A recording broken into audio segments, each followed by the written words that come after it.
شاہکار اردو کی طرف سے سب دوستوں کی خدمت میں سید وجیہ الحسن بخاری کا سلام پہنچے۔ پرانی یادیں کے ٹائٹل سے شمع جنوری 1991 کا شمارہ پیش خدمت ہے، اور یہ بڑا اس دفعہ مسافر کی ڈائری بڑی اسپیشل ہے، تو میرا دل بھی چاہا ہے اور مجھے سجیسٹ کیا گیا تھا کچھ دوستوں نے کہ ہم اردو نہیں پڑھ سکتے، اور اگر شمارے میں کوئی خاص بات ہو تو آپ بول کے بتا دیا کریں۔ تو چونکہ یہ واقعی اس دفعہ کا جو یہ شمارہ ہے، اس میں 2-3 باتیں ایسی ہیں کہ جو میرا دل چاہا ہے کہ تو وہ میں بول بھی دوں، اور اس کے بعد یہ شاید 3 قصے بن جائیں یا 4 بن جائیں، تو اس کے بعد پھر جو آخری ہوگی اس میں یہ پورا شمارہ جیسے وہ میں پچھلے آپ نے دیکھے ہوں گے ڈیجیٹل شیو میں 5-5 سیکنڈ کے ڈیفالٹ ٹائم سے میں اس کو اپلوڈ کر دوں گا، تاکہ جو لوگ اس کو اس شکل میں محفوظ رکھنا چاہیں وہ بھی دیکھ لیں۔ تو اس میں جو خاص باتیں تھیں وہ ایک تو مسافر نے اس وقت ریکھا کی شادی ہوئی تھی مکیش اگروال سے، اور انہوں نے خودکشی کر لی تھی، وہ ذکر ہے، اور اس کے بعد سنیل دت کا کوئی ذکر ہے، وہ بھی میں اسی قسط میں یا دوسری میں، تاکہ یہ بہت لمبا نہ ہو، 10 منٹ کافی ہوتے ہیں، 10 سے 15 منٹ۔ اور اس کے بعد ایک اور اس میں جو خاص خبر ہے وہ ہے کمل چھڈانا کے والد کی اپنی بیگم یعنی کہ کمل چھڈانا کی والدہ کو مار کر خودکشی کر لینی، یہ بھی ایک اس زمانے کی خبر ہے، اور چونکہ یہ فلمی تاریخ کے حصے ہیں اس لیے میں بھی نہیں چاہتا کہ یہ ویسے ہی میں جیسے وہ صفحے جائیں، تو میں اس کو ذرا تھوڑی سی امپورٹنس دوں گا۔ تو شروع کرتے ہیں ریکھا سے، بلکہ مسافر نے خود ہی شروع کیا ہے، تو یہ میں جیسے جیسے انہوں نے لکھا ہے ویسے ہی بولوں گا، بہت ہی کوئی ایسی ہوگی تو اس کو میں سکپ کر دوں گا کہ جو آپ کو سنانے والی نہیں ہے، جس کی کوئی امپورٹنس نہیں ہے۔ تو ستاروں کی دنیا لکھا ہے جی، چند دن پہلے تک لوگ کہہ رہے تھے کہ ریکھا کو زمین نگل گئی یا آسمان کھا گیا۔ ریکھا کہاں ہے؟ بمبئی میں، مدراس میں، امریکہ میں، لندن میں یا دبئی میں؟ کوئی نہیں جانتا تھا، مگر جواب سب جاننا چاہتے تھے۔ تو سنیے، ریکھا نیو یارک میں تھی، پھر بمبئی آئی، وہاں سے مدراس گئی، اور آج کے دن آج کی تاریخ میں وہ مدراس میں ہے، جہاں کیسی بکاڈیا کی فلم پھول بنے انگارے کی شوٹنگ کر رہی ہے۔ پہلے اس فلم کا نام بھارتی ناری تھا، مگر جب تک آپ اسے پڑھ رہے ہوں گے ریکھا بمبئی آ گئی ہوگی، جہاں اسے دت صاحب کی فلم یہ آگ کب بجھے گی کی آخری شوٹنگ میں حصہ لینا ہے۔ اچھا، آگے لکھتے ہیں جی، لوگوں کو سچ پوچھیے، اس وقت ریکھا کی ڈبنگ اور شوٹنگ میں دلچسپی نہیں، فلمی باتوں کی بجائے وہ ریکھا کی نجی باتوں کو جاننا چاہتے ہیں۔ لوگ ریکھا کی کہانی، ریکھا کی زبانی سننا چاہتے ہیں کہ یہ سب کیسے ہوا، کیوں ہوا۔ شادی کے بعد ریکھا نے کسی سے کہا تھا کہ اسے خوابوں کا شہزادہ مل گیا ہے، تو پھر یہ شادی ناکام کیوں ہو گئی؟ شہزادے کو اچانک ولن کیوں سمجھ لیا گیا؟ ریکھا نے مکیش کو طلاق کے کاغذات کیوں بھجوائے؟ جو شخص اتنا پیارا ہو اس سے نفرت کیوں ہو گئی؟ مکیش ریکھا کے دوپٹے کو گلے میں باندھ کر خودکشی کرنے پر کیوں مجبور ہوا؟ ونود مہرا سے ریکھا کی شادی کہتے ہیں کہ چپ چپاتے ہوئی، اور اسی طرح 2-4 ماہ بعد چپ چاپ ختم بھی ہو گئی۔ ریکھا نے اس شادی کے بارے میں بھی کچھ نہیں کہا، نہ تردید نہ تصدیق، اس لیے زیادہ تر لوگ اسے اخبار والوں کی گپ ہی سمجھتے ہیں۔ مکیش سے شادی تو چوری چوری ہوئی تھی، مگر اس کا ڈنڈورا ریکھا نے بہت پیٹا تھا۔ وہ ساری دنیا کو بتا دینا چاہتی تھی کہ اس نے شادی کر لی ہے، جیسے اس نے کوئی انوکھی بات کی ہو۔ یوں کہا جائے تو ریکھا کے لیے یہ انوکھی بات بھی ہو سکتی ہے، کیونکہ اس کا نام کئی لوگوں سے جڑا، مگر دائمی جوڑا بنانے کے لیے کوئی تیار نہ تھا۔ مکیش نے اس کا ہاتھ پکڑا، شادی کی، مگر یہ شادی چند ماہ بعد مکیش کی موت کی وجہ سے ختم ہو گئی۔ مکیش کی موت نہ ہوتی تو شادی طلاق کے ذریعے ختم ہو جاتی۔ ریکھا سے مسافر کی پچھلی ملاقات سنیل دت کی فلم یہ آگ کب بجھے گی کے سیٹ پر ہوئی تھی۔ کچھ اڑا اڑا سا رنگ تھا، چہرے پر شادابی اور خوشی کا نام نہ تھا۔ نئی نئی دلہن پر جو روپ آتا ہے وہ میک اپ کے باوجود کہیں نہیں تھا۔ آپ کو یاد ہی ہوگا کہ مسافر نے اس ملاقات کے ذکر سے پہلے شمع کے پروانوں کو مکیش کی طرف سے کی جانے والی خودکشی کی ناکام کوشش کی خبر دی تھی، اور اس کے بعد ریکھا سے ملاقات کا ذکر کیا تھا، جس میں شادی سے متعلق کئی سوال جان بوجھ کر کیے تھے۔ اگر ان باتوں کو آپ اب پڑھیں تو ریکھا نے ڈکے چھپے الفاظ میں نہیں بلکہ صاف صاف کہہ دیا تھا کہ ہم بچے نہیں، اگر ہم میں کوئی اختلاف ہوا یا کبھی یہ لگا کہ یہ زندگی بوجھ بن گئی ہے، میرے انتخاب میں بھول ہوئی ہے، ہمارے راستے ہماری راہیں ایک دوسرے سے میل نہیں کھاتے، تو مجھے دیوار سے سر پھوڑنے کی ضرورت نہیں پڑے گی۔ ریکھا نے وہی کیا جو اس نے مسافر کو بتایا تھا، یعنی جب میاں بیوی میں اختلاف ہوئے تو گھریلو گاڑی کو گھسیٹنے کی بجائے اس نے طلاق لینے کے لیے وکیل کے ذریعے قدم اٹھایا، یعنی تعلق بوجھ بن جائے تو اس کو توڑنا اچھا۔ مسافر ابھی پچھلے دنوں مدراس میں تھا تو پتہ چلا کہ کچھ دن پہلے وہاں کے سی بوکاڈیا کی فلم پھول بنے انگارے کی شوٹنگ ہو رہی ہے۔ مسافر نے کے سی بوکاڈیا کے گھر فون کیا تو ان کے بھائی نے بتایا کہ 2 دن بعد فلم کا شیڈول AVM اسٹوڈیو میں ہونے والا ہے، جس میں فلم کی ہیروئن ریکھا، ہیرو رجنی کانت، شفیع ایماندار، جی ہاں انعامدار کی جگہ انہوں نے یہ کہا تھا، اور پریم چوپڑا حصہ لیں گے۔ مسافر نے سوچا چلو یہاں ریکھا سے ملاقات ہو جائے گی، بات چیت کرنا تو مناسب نہیں، نیا زخم ہے، کم از کم وہ افسوس اور تعزیت کا اظہار تو کر ہی سکتا ہے۔ مگر اس روز معلوم ہوا کہ بمبئی بند تھا اور وہاں سے فلائٹ نہ آنے کی وجہ سے یہ شوٹنگ شیڈول کینسل ہو گیا تھا۔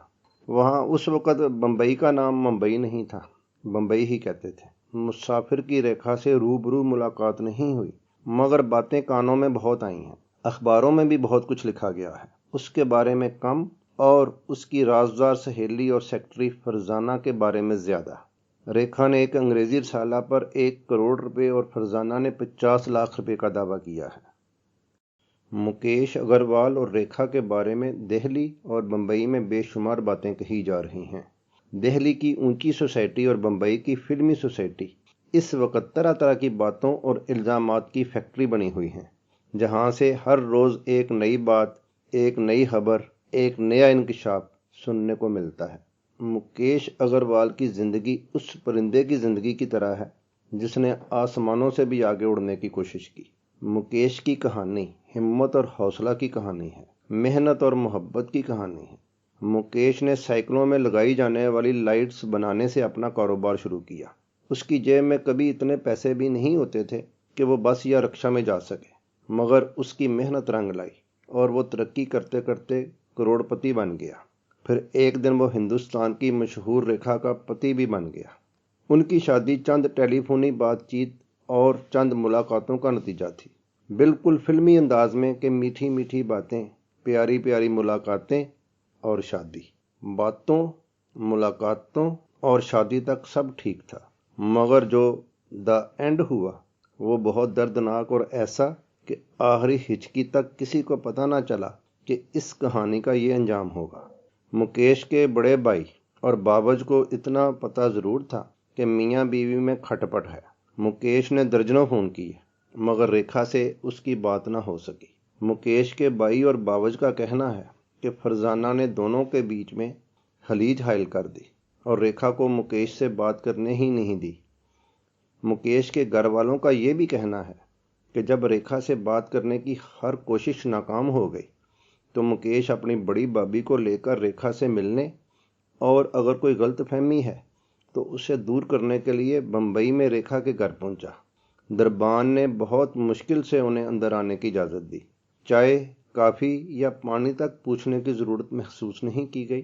مکیش کی بڑی بھابھی نے صحافیوں کو بتایا کہ کئی گھنٹے کے انتظار کے بعد ریکھا کی گاڑی آئی، پہلے فرزانہ اتر کر اندر آئی اور جب اس نے مکیش کو دیکھا تو الٹے قدموں واپس لوٹی اور ریکھا کے ساتھ گاڑی میں یہ جا اور وہ جا۔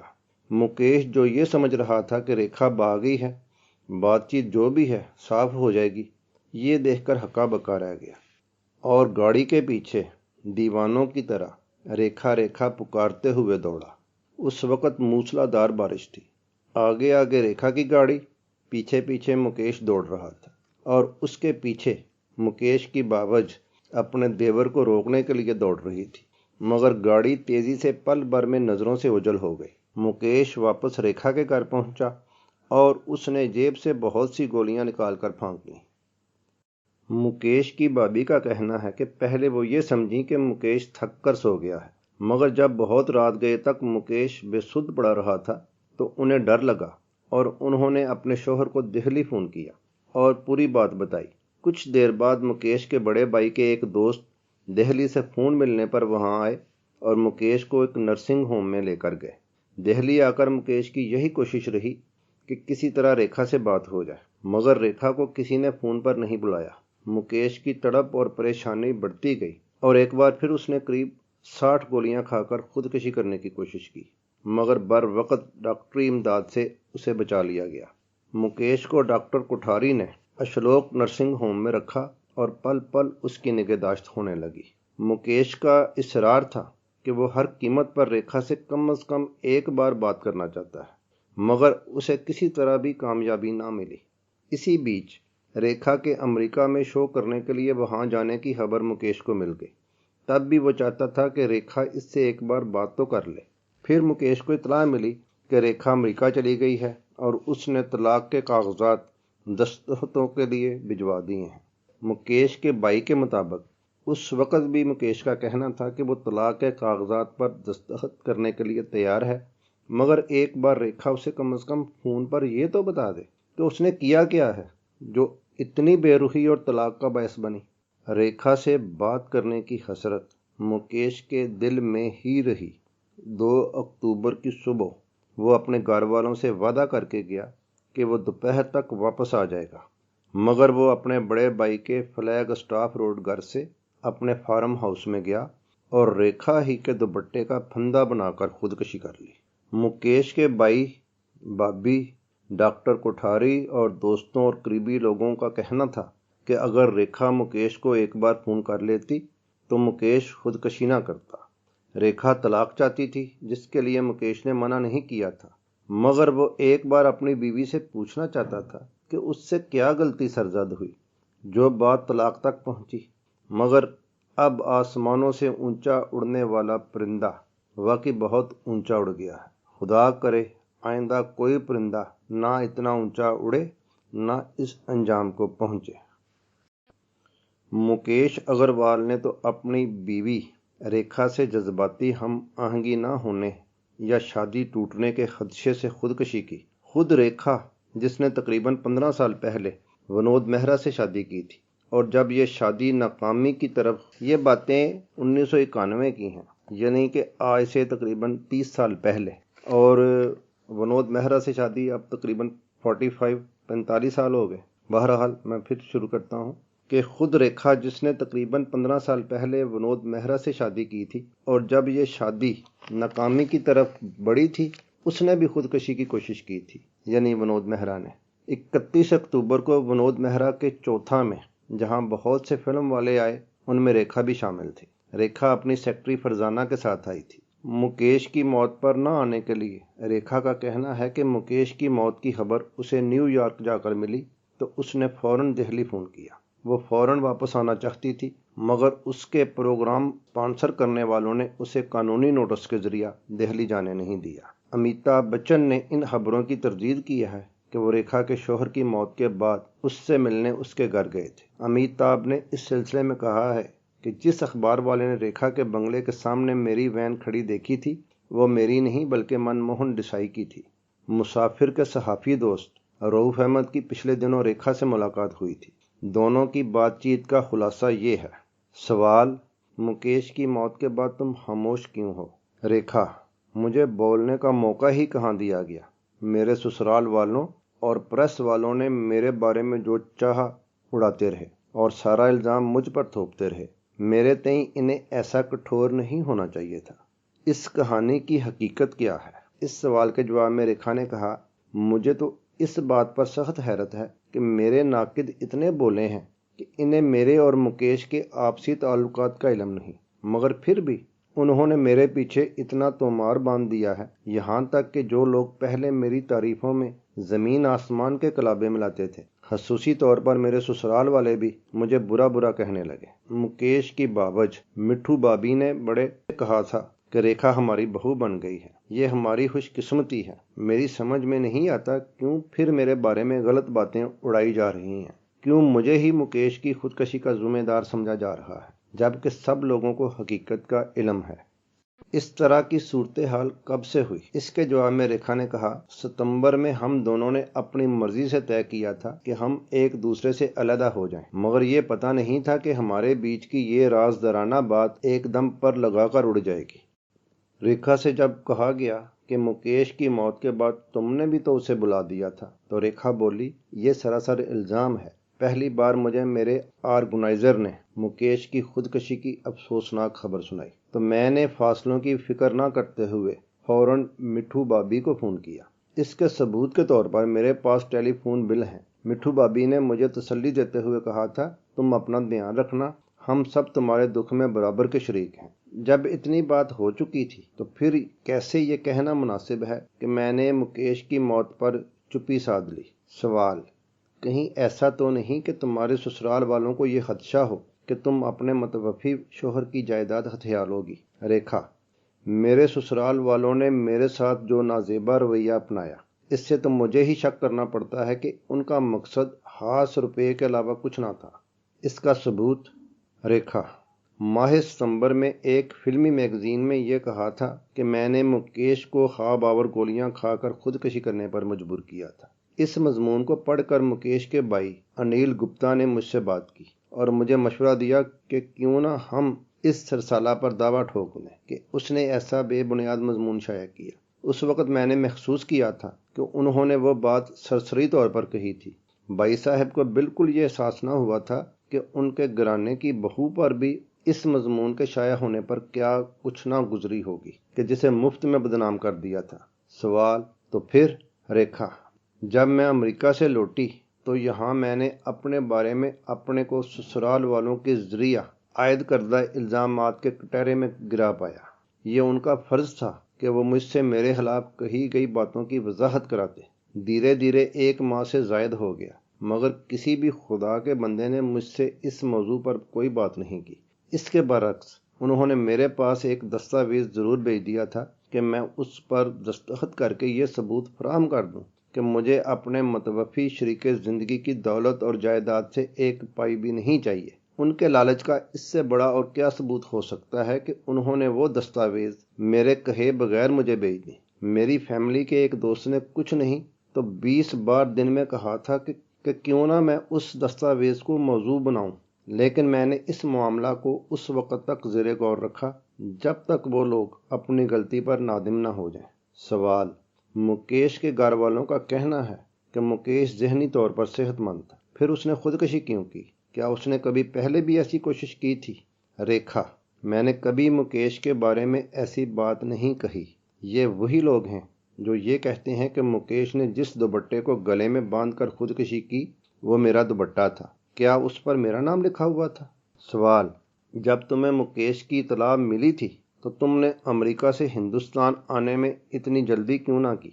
ریکھا: مکیش کی خودکشی کی اطلاع پا کر مجھ میں ذرا سی بھی ہمت اور طاقت نہ رہی تھی کہ میں امریکہ میں کوئی شو کر سکوں۔ میں انڈیا آنا چاہتی تھی، مگر شو کے آرگنائزر نے مجھے انڈیا آنے سے روکے رکھا۔ وہ میرے امریکہ سے روانگی کو روکنے کے لیے ایک عدالتی حکم بھی لائے۔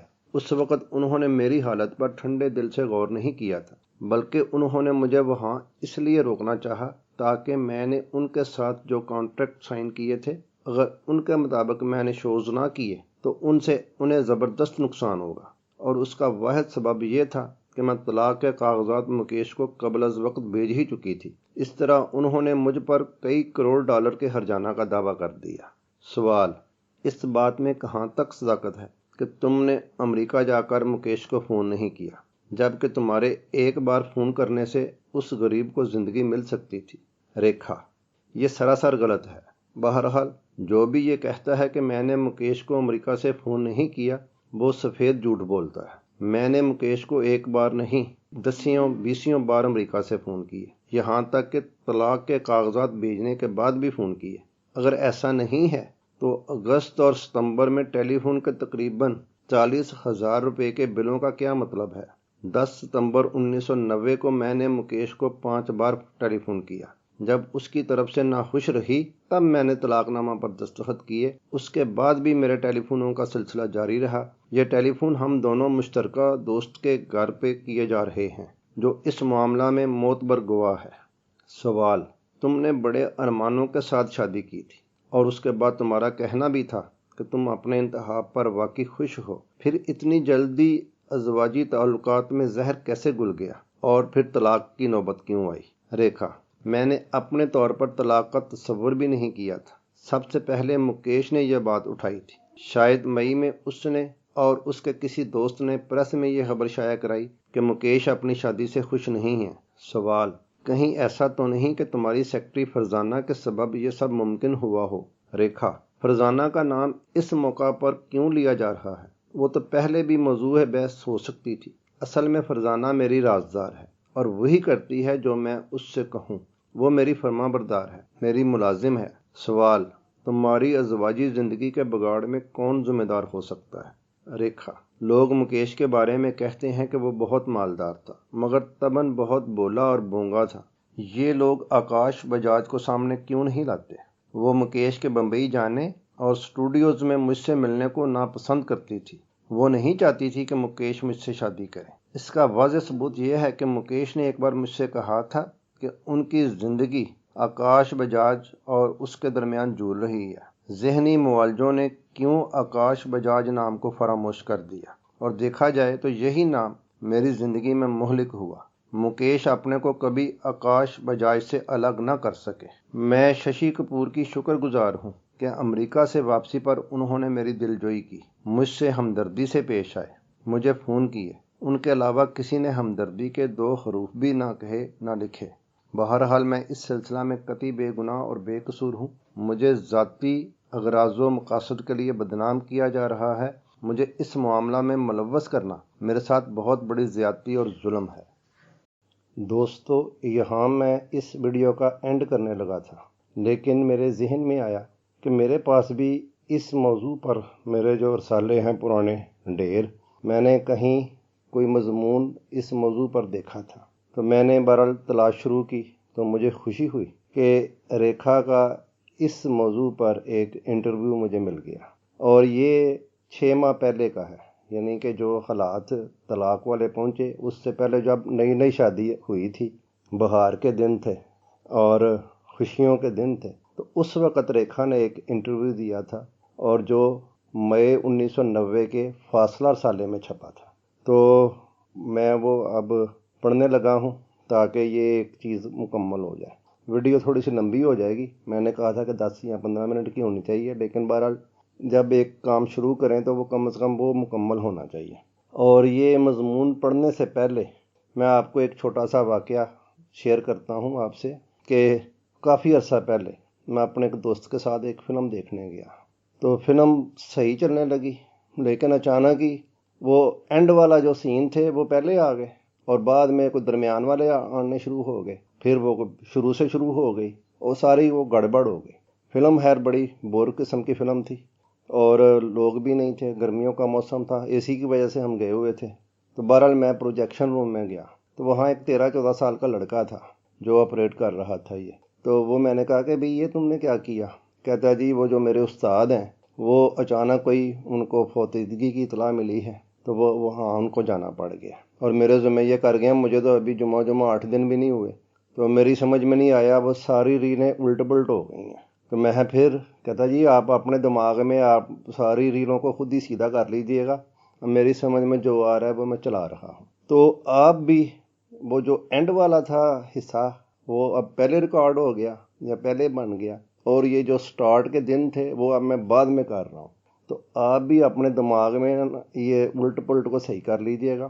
میں بہرحال آپ کے لیے یہ پڑھ دیتا ہوں، کیونکہ ایک تو اس رسالے کے فونٹ بہت چھوٹے ہیں تو اس کو میں نے خیر موٹا کر کے سکین کیا، لیکن ایک صفحہ ڈیزائننگ والا ہے، وہ انہوں نے پھل چڑیاں سی اوپر بنا دی ہیں، وہ پڑھا نہیں جاتا، تو وہ میں نے وہ میگنیفائر گلاس سے کام لے کے یہ کیا ہے۔ بہرحال محنت آپ کو نظر آتی ہے میری آپ کو ویڈیوز میں، تو بہرحال میں یہ پھر ریکھا کا انٹرویو پڑھتا ہوں۔ سرخی ہے جی، میں خوشیوں سے سرشار ہوں۔ ریکھا: 2 دل ملے ایک ساتھ دھڑکے، نظروں نے پیام دیا اور رشتہ ازواج میں بندھ گئے۔ یہ تو سرخی ہوگی جی۔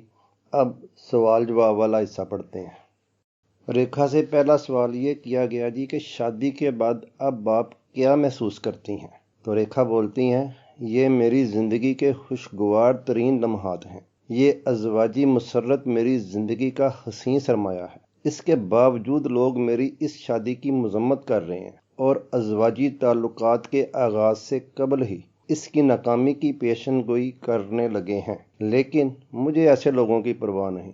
میں جو کچھ بھی کہنے جا رہی ہوں وہ میرے پرستاروں اور شائقین کے لیے ہے، ایسے لوگوں کے لیے جو واقعی میرے بہی ہاں ہیں۔ سوال: یہ سب اچانک کیسے ہو گیا؟ ریکھا: مختصر الفاظ میں یوں سمجھیے کہ دو دل ملے، ایک ساتھ دھڑکے، نظروں نے پیام دیا اور پھر ایک مقدس رشتہ ازواج میں منسلک ہو گئے۔ ایسا عہد و پیمان جسے عمر بھر نبھانے کے لیے باندھا جاتا ہے۔ میرا یہ فیصلہ جذباتی نہیں ہے بلکہ غور و خوض کے بعد کیا ہے۔ سنا ہے کہ رشتے آسمانوں پر طے ہو جاتے ہیں اور میرے لیے قدرت کو یہی منظور ہے۔ سوال: لیکن اس سے قبل آپ نے شادی کا کوئی خیال ظاہر نہیں کیا تھا؟ ریکھا: شادی کا خیال میرے ذہن کے آخری گوشے میں تھا۔ اب تک میں ایک مکمل آزاد عورت تھی، جہاں مرضی ہوتی جاتی، جو دل چاہتا خرچ کرتی، اسی لیے میں نے شادی کے بارے میں کبھی نہیں سوچا تھا۔ لیکن اچانک حالات نے پلٹا کھایا اور میری زندگی کا انتہائی اہم موڑ سامنے آ گیا۔ اتفاق سے یہ میری پیشہ ورانہ زندگی کا بھی انقلابی موڑ ہے۔ خون بری مانگ کی تکمیل کے بعد میں کم از کم ایسی مزید 20 فلموں میں کام کرنے کی خواہشمند تھی جس کا مرکزی خیال ہیروئن پر مرکوز ہو اور جسے اپنی کامیابی کے لیے ہیرو کی مدد کی ضرورت نہ ہو، بالکل اسی طرح جیسے دھرمیندر نے فلم انڈسٹری میں اپنا ایک منفرد مقام پیدا کر لیا ہے اور چٹان کی مانند اپنی جگہ پر کھڑا ہوا ہے۔ لیکن اب شادی کے بعد مجھے ایک خانہ دار عورت کی زندگی گزارنی ہوگی جس کا میں نے تصور بھی نہیں کیا تھا۔ سوال: کیا آپ اپنے خیال کی مزید وضاحت کریں گی؟ ریکھا: یہ خیال مضحکہ خیز ہے، لیکن میں نے شادی نہ کرنے کے تصور کو ذہنی طور پر قبول کر لیا تھا، اور اگر کرتی بھی تو شاید 40 برس کی عمر میں۔ اپنے بچوں کا تصور بھی میرے لیے کشش کھو چکا تھا، لیکن قدرت کو کچھ اور ہی منظور تھا۔ اس نے میرے لیے شوہر کا بندوبست کر دیا۔ میری شادی صحیح وقت پر ہو گئی۔ میں نے پہلے بھی کہا تھا کہ میری زندگی میں پیش آنے والا ہر واقعہ اپنے صحیح وقت پر رونما ہوتا رہا ہے۔ ایک مرتبہ شادی کا فیصلہ کر لینے کے بعد میرے دوسرے تمام منصوبے ثانوی حیثیت اختیار کر گئے۔ سوال: مکیش آپ کو کیسے لگے؟ ان کے بارے میں کچھ بتائیے۔ ریکھا: میں خوشیوں سے سرشار ہوں اور ایک ہیجان انگیز دور سے گزر رہی ہوں، اس لیے اپنے شوہر کے بارے میں زیادہ کچھ بتانے سے قاصر ہوں۔ وہ ایک سلجھے ہوئے شخص ہیں، لیکن بعض اوقات ان میں بچپن کی شوخی آ جاتی ہے۔ میں اپنے شوہر کے بارے میں جذبات کے اظہار سے قاصر ہوں۔ کسی بھی لڑکی کے لیے وہ ایک مثالی شوہر ثابت ہو سکتے ہیں۔ انہیں دیکھ کر اپنائیت کا احساس ہوتا ہے۔ بوائے فرینڈ اور رومانوی عاشق سے قطعی مختلف۔ بھائی بہنوں، والدین اور دوستوں کے ساتھ تعلقات عارضی نوعیت کے ہوتے ہیں کیونکہ حالات کے تحت ان میں تبدیلی آتی رہتی ہے، لیکن شوہر کے ساتھ ہونے والے تعلقات دائمی ہوتے ہیں اور تمام عمر قائم رہتے ہیں۔ سوال: آپ کی کن حالات میں ان سے ملاقات ہوئی اور آپ نے ان میں کیا کشش محسوس کی؟ ریکھا: ہماری ایک دوسرے سے ملاقات کی نوعیت کی کوئی اہمیت نہیں، اور نہ ہی ان کی پرکشش شخصیت اور پر اثر انداز بیاں اہم ہے۔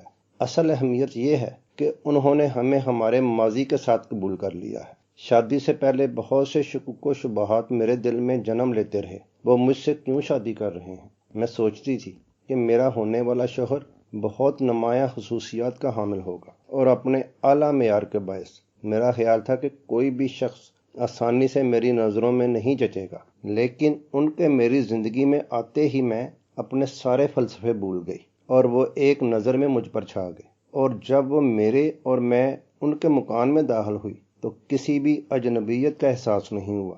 یوں محسوس ہوا جیسے یہ مکان ہم لوگوں نے مل کر آراستہ کیا ہو۔ ان کی تاریخ پیدائش 4 اکتوبر ہے اور برج میزان ہے۔ سوال: کیا آپ فلمی دنیا سے کنارہ کشی اختیار کر لیں گی؟ ریکھا: میں یقینی طور پر فلم سے وابستہ رہوں گی اور مزید فلموں میں کام کروں گی۔ یہ میرا اپنا فیصلہ ہے اور انہوں نے اس سلسلے میں کوئی مداخلت نہیں کی۔ انہوں نے فیصلہ میرے اوپر چھوڑ دیا تھا۔ یہ بات قابل ستائش ہے کہ انہوں نے میری انفرادیت کی قدر کی جیسے میں ان کی کرتی ہوں۔ جب تک ہم اپنی عزت خود نہیں کریں گے دوسرا بھی ہماری عزت نہیں کرے گا۔ سوال: اپنے شوہر کے بارے میں ذرا تفصیل سے بتائیں۔ ریکھا: وہ اپنی ذاتی کاوشوں سے عروج پر پہنچے ہیں۔ وہ تنہا رہائش پذیر ہیں، لیکن ان کا خاندان دہلی میں ہی مقیم ہے۔ ان کے اہل خاندان میرے ساتھ بہت خلوص اور عزت سے پیش آئے۔ میں ان کی کاروباری زندگی سے زیادہ واقف نہیں، کیونکہ میں نے کبھی کچھ پوچھنے کی ضرورت محسوس نہیں کی۔ ان کی ایک کمپنی کا نام ہاٹ لائن ہے، دوسری بھی کمپنیاں ہیں، لیکن میں ان کے ناموں سے ناواقف ہوں، نہ ہی وہ لوگوں کی توقعات کے مطابق کروڑ پتی ہیں۔ اب مجھے بھی اپنی شاہ خرچیوں پر پابندیاں عائد کرنی ہوں گی اور مستقبل کے بارے میں منصوبہ بندی کرنا ہوگی۔ سوال: آپ نے ان کی کس بات سے متاثر ہو کر شادی کرنے کا فیصلہ کیا؟ ریکھا: انصاف کی بات تو یہ ہے کہ پہلی ملاقات پر میں نے سوچا بھی نہیں تھا کہ ان سے شادی کروں گی، لیکن پھر بھی دل کی آواز برابر کہہ رہی تھی کہ یہی شخص شادی کے لیے موزوں ترین ہے۔ میرے اندر کی ہدایت کارہ اور فنکارہ بار بار ان کی صلاحیتوں کا جائزہ لے رہی تھی، اور مجھے احساس ہو رہا تھا کہ یہ شخص میرے لیے بہترین شوہر ثابت ہوگا۔ اس حقیقت کے باوجود کہ ایک فلمی ہیروئن ایک آئیڈیل شوہر کی تلاش میں رہتی ہے، مجھے یوں محسوس ہونے لگا تھا کہ یہ کوئی فلمی ہیرو نہیں بلکہ میری اوقات کے عین مطابق ہے۔ سوال: ہزاروں افراد آپ سے شادی کے خواہش مند تھے، پھر آپ نے مکیش کا انتخاب کیوں کیا؟ ریکھا: شاید آپ کو معلوم نہیں کہ وہ پہلا شخص ہے جس نے مجھے شادی کی پیشکش کی ہے۔ اس سے قبل کسی نے بھی ایسا کرنے کی جرات نہیں کی۔ انہوں نے دہلی سے فون کر کے مجھ سے پوچھا کہ میں ان سے شادی کروں گی۔ وہ ہاں یا نہ میں فوراً جواب چاہتے تھے۔ میں ان کی بات سن کر سکتے میں آ گئی تھی، لیکن ان کے دوبارہ پوچھنے پر میں نے ہاں کر دی۔ سوال: کیا آپ ان سے محبت کرتی ہیں؟ ریکھا: میں نہیں جانتی کہ محبت سے آپ کی کیا مراد ہے۔ مختلف افراد اسے مختلف معنوں میں استعمال کرتے ہیں۔ اردو کی ایک کہاوت ہے، ہیں لاکھوں لوگ زمانہ میں، کیوں عشق ہے رسوا بیچارہ۔ ہمارے تعلقات ابھی ابتدائی مراحل میں ہیں۔ میں اتنا ہی کہہ سکتی ہوں کہ ہمارے تعلقات پرخلوص دوستی پر قائم ہیں، جو آہستہ آہستہ محبت میں تبدیل ہو جائیں گے۔ لیکن ان تعلقات میں ایک انوکھی لذت محسوس کر رہی ہوں، جس کا اس سے قبل مجھے کوئی تجربہ نہیں تھا۔ سوال: ان کا قیام دہلی میں ہے، تو کیا آپ وہیں منتقل ہو جائیں گی؟ ریکھا: جی نہیں، بمبئی میں اپنی مصروفیات کے باعث میں مستقل طور پر دہلی منتقل نہیں ہوں گی۔ ہفتہ اشرا پر میرا شوہر بمبئی آتا رہے گا یا پھر میں وہاں کا چکر لگاتی رہوں گی۔ بعد میں منصوبہ بندی کے تحت میں مہینہ کے 20 دن بمبئی میں گزاروں گی اور 10 دن دہلی میں۔ میرے خیال میں شوہر اور بیوی کے لیے 24 گھنٹے ساتھ رہنا ضروری نہیں۔ ریکھا سے آخری سوال یہ پوچھا گیا کہ آپ کا ہنی مون کیسا رہا؟ تو جواب میں ریکھا نے کہا کہ ہم نے لندن میں ہنی مون گزارا۔ انہیں بزنس کے سلسلے میں جانا تھا، چنانچہ میں بھی ساتھ چلی گئی۔ ہماری شادی اتنی جلدی میں ہوئی کہ کسی منصوبہ بندی کا موقع ہی نہیں ملا۔ آپ کو پتہ ہے کہ شادی کی خوشی میں نے گوشت خوری شروع کر دی۔ میں نے بہت پہلے ہی اعلان کر دیا تھا کہ شادی ہوتے ہی میں غذا تبدیل کر دوں گی اور صرف سبزی پر قناعت نہیں کروں گی۔ مکیش کھانا پکانے میں ماہر ہے اور ہم نے مرغی اور مچھلی پر خوب ہاتھ صاف کیے، لیکن واپس آ کر میں نے ایک بار پھر سبزی پر مبنی غذا شروع کر دی، کیونکہ میرا معدہ ثقیل غذائیں زیادہ عرصے تک برداشت نہیں کر سکتا۔ اور آپ کو پتہ ہے کہ انہوں نے کیا کیا؟ وہ بلا کے تمباکو نوش تھے اور کبھی کبھی ماہ نوشی بھی کر لیا کرتے تھے، لیکن شادی کے بعد سے انہوں نے دونوں اشیاء کو ہاتھ بھی نہیں لگایا۔ لیکن اسے آپ ہمارا ہنی مون نہ کہیں، یہ تو صرف منی مون تھا۔ اب ہم باقاعدہ ہنی مون منانے کی تیاری کر رہے ہیں اور صرف یہ فیصلہ باقی ہے کہ اس مقصد کے لیے وینس جائیں یا جاپان۔ آپ ہمارے لیے دعا کریں، کیونکہ اب مجھے نیک تمناؤں کی زیادہ ضرورت ہے۔ انٹرویو ختم ہوا اور یہ لام گاف نے کیا تھا، اور یہ لام گاف کون ہے، اس سے کیا بنتا ہے، یہ اب آپ کی ٹینشن ہے۔ کچھ کام آپ خود بھی کر لیجئے۔ بہرحال جی، ریکھا کا انٹرویو ختم ہوا۔ مکیش اور ریکھا کے باقاعدہ ہنی مون کی نوبت نہیں آئی۔ بجائے وینس یا جاپان کے، ریکھا امریکہ چلی گئی، اور وہ بھی اکیلی۔ اور مکیش بیچارہ اکیلا شوکت علی کا یہ گیت گاتا گاتا یہ ظالم دنیا چھوڑ گیا۔ کیوں دور دور رہندے ہو حضور میرے کولوں، مینوں دس دیو ہویا کہ قصور میرے کولوں۔ وہ آخری وقت تک وہ قصور ہی تلاش کرتا رہا کہ مجھ سے کیا قصور ہوا، کیا غلطی ہوئی۔ بہرحال جی اجازت دیں، آپ کو ہماری یہ محنت، پیشکش، کاوش کیسی لگی؟ ہو سکے تو کمنٹ باکس میں آگاہ کیجیے، کوئی تجویز مشورہ ہو تو بتائیے، میں کوئی ایسی بات ہو تو ضرور جواب دیتا ہوں۔ چند دنوں تک پرانی یادیں نمبر 7 اپلوڈ کر دی جائے گی، اس وقت تک سید وجیہ الحسن بخاری کو اجازت دیجیے۔ خوش اور سلامت رہیے، اپنی دعاؤں میں ہمیں بھی یاد رکھیے۔ اللہ حافظ۔